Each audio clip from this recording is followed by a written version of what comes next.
They said the case was solved in 24 hours. Clean. Efficient. No loose ends. But here's the thing nobody tells you.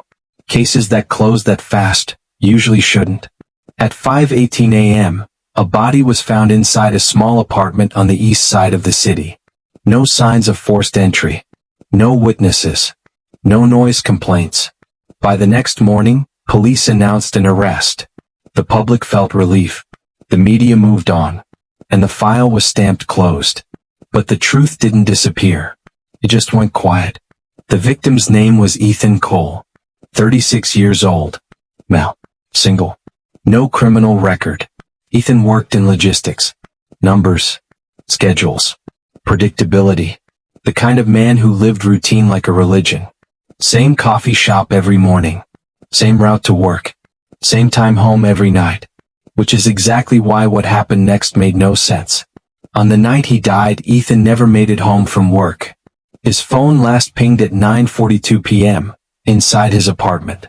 At 10:06 p.m., his downstairs neighbor reported hearing a loud thump. Nothing else. No shouting. No argument. No scream. When officers arrived hours later, Ethan was lying on the living room floor.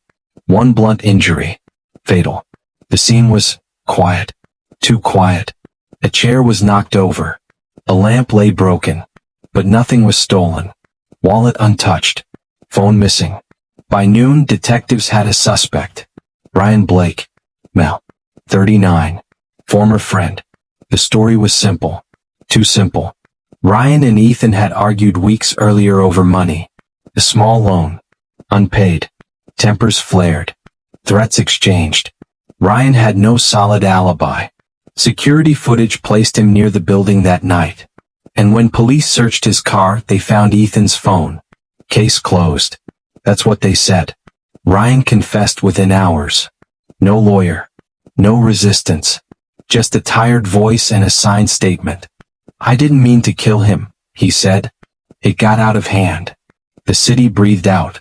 Another violent story wrapped up neatly. But one man didn't believe it. Detective Aaron Cross had been on the job long enough to know something was wrong. Not wrong on paper. Wrong in the air. Aaron had seen real guilt. This wasn't it. Ryan didn't confess like a man breaking down. He confessed like a man reading from a script he didn't write. And the timeline, it bothered him. If Ethan was killed at 10:06 p.m., why did his phone stop transmitting at 9:42? Why did security footage show someone else entering the building at 9:51? Someone taller, broader, and walking like he belonged there. That footage was dismissed. Poor quality, they said. Unreliable. Aaron asked for a deeper look. Denied. The department wanted speed. Result. Closure. Aaron was told to let it go. He didn't. Because 24 hours is not enough time to know the truth. It's just enough time to hide it. And the one thing nobody noticed that first day was the camera across the street. It didn't overwrite its data until 3 years later. 3 years passed. For the city, the case was dead. For the system, it was a success story. For Ryan Blake, it was a life sentence. But for Detective Aaron Cross, it never ended. Some cases don't leave scars. They leave pressure. Every time Aaron walked past the evidence room, he felt it. That quiet weight in the chest. The feeling that something important had been buried alive. Ryan Blake never appealed his conviction. Never asked for a retrial. Never blamed anyone else. That alone was strange. In prison interviews, Ryan spoke calmly. Too calmly. I did what I had to do, he would say. Not what I did. What I had to do. Words matter. Especially to detectives. Aaron requested access to the old case file again. This time it wasn't curiosity. It was timing. The building where Ethan Cole had lived was scheduled for renovation. Which meant one thing. Old CCTV systems would be removed. And with them, old footage. Aaron knew most cameras overwrote data within weeks. But one camera, a privately owned unit across the street, had been offline for years. Unnoticed. Unmaintained. The owner had passed away. The system remained untouched. Aaron got a court order. When the technician powered the system back on, the screen flickered. Dusty. Slow. But it worked. What they saw changed everything. At 9:49 p.m., Ethan Cole entered his building. Normal posture. Unhurried. At 9:51 p.m., another man followed. Not Ryan. This man didn't hesitate. Didn't check his surroundings. Didn't rush. He walked like someone who knew exactly where he was going. And more importantly, he never left. There was no footage of him exiting the building that night. Aaron replayed the clip again and again. Frame by frame. The man was taller than Ryan. Broader shoulders. Different walk. This wasn't a mistake. This was a missing presence. Aaron reopened the timeline. Ethan's phone went offline at 9:42 p.m. before he entered the building, which meant someone had turned it off or taken it. But the phone was found later, in Ryan Blake's car. That detail had sealed the case too neatly. Aaron tracked the phone's internal log. There was one anomaly. At 10:14 p.m., the phone briefly powered on for 12 seconds. Just long enough to ping a nearby tower. That location? Not Ryan's car. Not Ethan's apartment. It was a service road behind the building.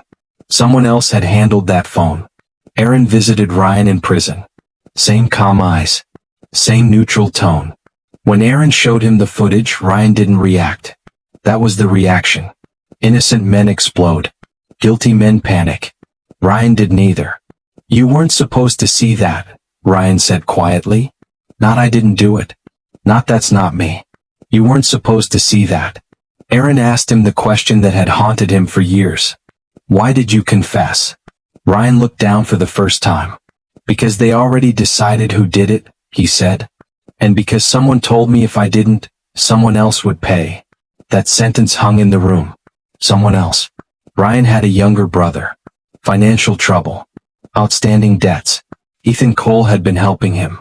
And then Ethan found something. Not money. Not drugs. Information. Ethan worked logistics for a private firm. Data moved through his hands every day. Shipping records. Unlisted transfers. Unusual routes. Patterns no one was supposed to notice. Except Ethan did. And when he did, someone noticed him noticing. The man in the footage wasn't a stranger. He was part of the system. Not police. Not criminal. Worse. Corporate security. Someone whose job wasn't to arrest. It was to erase problems. The night Ethan died wasn't meant to end that way. It was meant to be a conversation. A warning. But Ethan refused to stay quiet. And Ryan Blake was convenient. Aaron submitted his findings. The response was immediate. Access revoked. Case reassigned. Internal review opened, on Aaron. The system protects itself first. But Aaron had already sent copies elsewhere. Redundant places. Places that didn't answer local calls. The truth had moved. Slowly, quietly, investigations began. Not loud. Not public. Corporate audits. Regulatory interest. Silent questions. And then, a mistake. The man from the footage made one call too many. To the same number Ethan had been investigating. And that call was recorded. Aaron finally had a name. Not public. Not famous. But powerful. The kind of man whose crimes never look like crimes. Ryan Blake's confession wasn't a lie. It was a shield. And Ethan Cole wasn't the first person silenced this way. He was just the one whose camera never forgot. The truth doesn't arrive loudly. It never does. It slips in quietly. When everyone thinks the story is already over. Aaron Cross knew he was being watched now. His access was gone. His badge meant less than it ever had. But it didn't matter anymore. The evidence had moved beyond him. The call record was the final crack in the wall. A secure line. Corporate encryption. Used only by a small internal security unit. And it had connected to the same private number Ethan Cole had flagged weeks before his death. The man's name never appeared in police files. It didn't need to. He operated where paperwork didn't reach. Officially, he was a risk consultant. Unofficially, he was a cleaner. Problems didn't go to court. They disappeared. Ethan wasn't meant to die. He was meant to be scared. But fear doesn't work on everyone. Ethan had backed up everything. Encrypted files. Timestamp transfers. Proof of silent rerouting, false losses, shadow accounts. If released all at once, it would collapse more than one career. That's why Ryan Blake was chosen. A known argument. A clean motive. A perfect angle. They never needed Ryan to kill anyone. They only needed him to take the weight.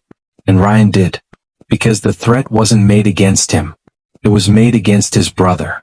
When Aaron finally stood in front of the man from the footage, it wasn't in an interrogation room. It was in a corporate office. Glass walls. Soft lighting. Smiling faces. No handcuffs. No raised voices. Just silence. The man didn't deny it. He didn't need to. You think justice is about arrests, he said calmly. It's about balance. Aaron realized something then. This case was never about one death. It was about how easily truth can be redirected. When enough people agree not to see it. The files Ethan created were released slowly. Not through the media. Through regulators. Auditors. Foreign oversight committees. Quiet channels. The kind that don't care about influence. Within months, companies collapsed. Executives resigned. Accounts were frozen. Officially, Ethan Cole's death remained unsolved. Ryan Blake remained in prison. But quietly, his sentence was reviewed. Then reduced. Then erased. No apology. No announcement. Just a release order. Ryan walked out without cameras. Aaron never returned to the force. He didn't need to. Some truths don't need badges. They just need someone willing to wait long enough. Years later, a documentary aired. Not about Ethan. Not about Ryan. About a broken system. And in the background of that film, a grainy CCTV clip played. A man entering a building. Never leaving. The footage that solved nothing at first. And everything later. Because time doesn't protect lies. It exposes them. And sometimes the truth doesn't come fast. Sometimes it waits until everyone stops paying attention.